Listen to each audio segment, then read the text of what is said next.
یہ باقی جتنے لوگ ہیں انہوں نے بھی اصل میں اپنا وہی حق استعمال کیا ہے جو میں استعمال کر رہا ہوں. یعنی جو آدمی دیوبندی نقطہ نظر کو اختیار کرتا ہے، میں یہی حسن ظن رکھتا ہوں کہ اس نے علم و عقل کی بنیاد پہ اختیار کیا، سمجھ کر اختیار کیا. جو بریلوی نقطہ نظر اختیار کرتا ہے اس کے بارے میں یہی حسن ظن رکھتا ہوں. میں تو ایک مسیحی اور ایک یہودی کے بارے میں یہی حسن ظن رکھتا ہوں. اچھا، اگر کوئی آدمی کہتا ہے کہ صوفیہ کا طریقہ میرے نزدیک دین کی زیادہ بہتر تعبیر ہے، اس کے بارے میں بھی میری رائے یہی ہے. تو جس طرح ان کو حق ہے کہ وہ یہ آراء قائم کریں، وہ ایک نقطہ نظر اختیار کریں، وہ اس کا اظہار کریں، تو یہ سوال ہے کہ وہ پابندی کس دن لگ گئی ہے کہ اب دین پر براہ راست نہیں غور کیا جا سکتا. یعنی اب ضروری ہے کہ آپ ان میں سے کسی نہ کسی گروہ، کسی نہ کسی فرقے کا حصہ بنیں، تبھی آپ دین کو سمجھ سکتے ہیں. اگر آپ اس سے ہٹ کے دین کو سمجھیں گے تو آپ کسی بڑے جرم کا ارتکاب کر ڈالیں گے.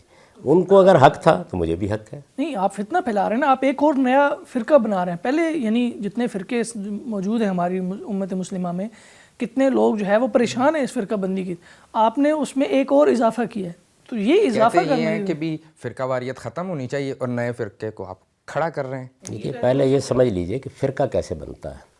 فرقہ اس وقت بنتا ہے کہ جس وقت آپ یہ کہتے ہیں کہ یہی حق ہے، اس کے سوا کوئی چیز حق نہیں ہو سکتی. جس نے نجات پانی ہے وہ ہمارے اس نقطہ نظر کو اختیار کرے، وہ اس کا حصہ بنے. اس سے فرقہ بندی پیدا ہوتی ہے. میرا تو بنیادی مقدمہ ہی اس کے بالکل خلاف ہے. میں تو یہ کہتا ہوں، میں ایک طالب علم ہوں، میں نے بربنائے دلائل یہ بات سمجھی ہے، میں آپ کے سامنے اس کو پیش کر رہا ہوں. میں اس کے بارے میں اس کے سوا کچھ نہیں کہتا کہ میری رائے صحیح ہے، اس میں غلطی کا امکان ہے. آپ کی رائے سے مجھے اتفاق نہیں ہے، میں اس کو صحیح نہیں سمجھتا، لیکن اس میں بھی صحت کا امکان تسلیم کرتا ہوں. آئیے آپ بھی اس پر غور کریں، میں بھی اس پہ غور کرتا ہوں. تو میرے ہاں فرقہ بندی کہاں سے پیدا ہو جائے؟ نہیں، یہ تو آپ ابھی کہہ رہے ہیں نا، اور یعنی آپ اس طرح کی بات کر رہے ہیں. حالانکہ آپ جب بیان کر رہے ہوتے ہیں، ہم آپ کے کلپس دیکھے ہیں، ہم نے آپ کو سنا ہے، تو آپ بالکل قطعیت کے ساتھ رائے کام کر دیتے ہیں. آپ کہتے ہیں بالکل یہی منشأ قرآن ہے، اس کے علاوہ کوئی منشأ قرآن نہیں، اور یہی دین کی تعلیم ہے، اس کے علاوہ کوئی دین کی تعلیم نہیں ہے.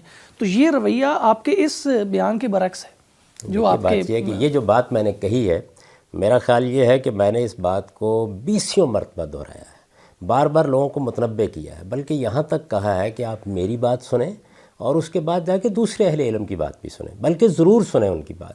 یہ کہا ہے ان کو کہ اس کا پورا امکان ہے کہ میں کہیں غلطی کھا گیا ہوں، اور جس کی بات آپ پہلے سن رہے ہیں ممکن ہے اس کے ہاں کوئی چیز بہت صحیح ہو، وہ اگر آپ کو صحیح لگے تو مجھ تک بھی پہنچائیے، مجھے بھی سمجھانے کی کوشش کیجیے. تو یہ بات آپ بار بار کہتے ہیں، لیکن جس وقت آپ کوئی نتیجہ فکر بیان کر رہے ہوتے ہیں تو وہ بہرحال اذعانی کے ساتھ بیان کرتے ہیں. یعنی ایک بات میری سمجھ میں آ گئی، میں اس کو صحیح سمجھتا ہوں تو صحیح کہہ کے ہی بیان کروں گا. تاہم بار بار متنبع کیا ہے میں نے لوگوں کو. آپ کو دسیوں ایسی گفتگویں سنوائی جا سکتی ہیں جن میں نے لوگوں کو یہ کہا ہے کہ خدا کے بندو، ہم میں سے کوئی پیغمبر نہیں ہے، مجھ پر بھی وحی نہیں آتی، دوسرے لوگوں پر بھی وحی نہیں آتی. ہم لوگ تحقیق کرتے ہیں، نتیجہ نکالتے ہیں، بارہا خود اپنے نتائج فکر پر غور کرتے ہیں تو معلوم ہوتا ہے اس میں غلطی ہو گئی تھی. بارہا ایسا ہوا ہے کہ میں نے اپنی غلطیوں کی اصلاح کی ہے. میں تو ایک طالب علم، ایک مسافر کی طرح علم کی راہ پر چل رہا ہوں. اس میں جو چیز بھی میرے سامنے آتی ہے میں اس کو جانچتا ہوں، پرکھتا ہوں. آپ توجہ دلاتے ہیں، کوئی اور توجہ دلاتا ہے، خود غور کرنے کے نتیجے میں اس کی غلطی واضح ہو جاتی ہے، ہمیشہ اپنا نقطہ نظر تبدیل کر لیتا ہوں. تو اس طرح کا آدمی یہ کیسے کہہ سکتا ہے کہ میری بات ہی ٹھیک ہے، اس کے سوا کوئی ٹھیک نہیں ہے؟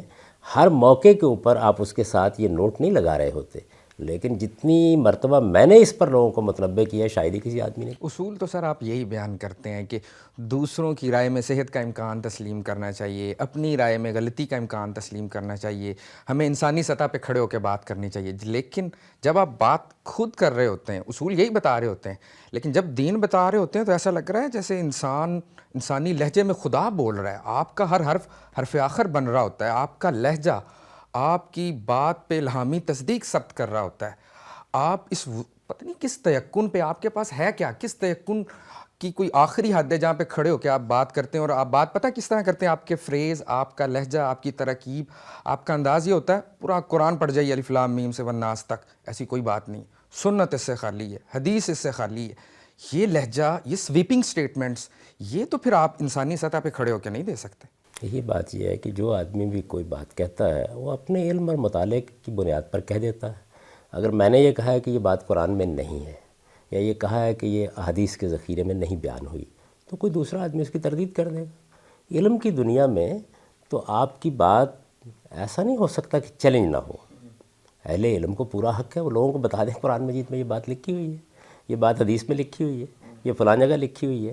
لیکن مجھے یہ بتائیے کہ جب آپ کوئی بھی بات بیان کر رہے ہوتے ہیں, آپ سائنس کے علوم پر بھی گفتگو کر رہے ہوتے ہیں, تو اس وقت کیا کہیں گے آپ؟ اپنا مطالعے کا حاصل ہی بیان کریں گے نا. وہ ایسے ہی بیان کیا جاتا ہے. یہ خیر جس طرح آپ نے فرمایا ہے یہ تو آپ کی عنایت ہے کہ آپ نے کہا کہ میں اس طرح بات بیان کرتا ہوں. میں نے تو بات جب بھی کی ہے بار بار لوگوں کو توجہ دلائی ہے کہ دیکھیے میں ایک طالب علم ہوں, ایک طالب علم کی حیثیت سے میں یہ بات بیان میری جو کتاب ہے میزان, جس میں نے پورے دین کو بیان کیا ہے.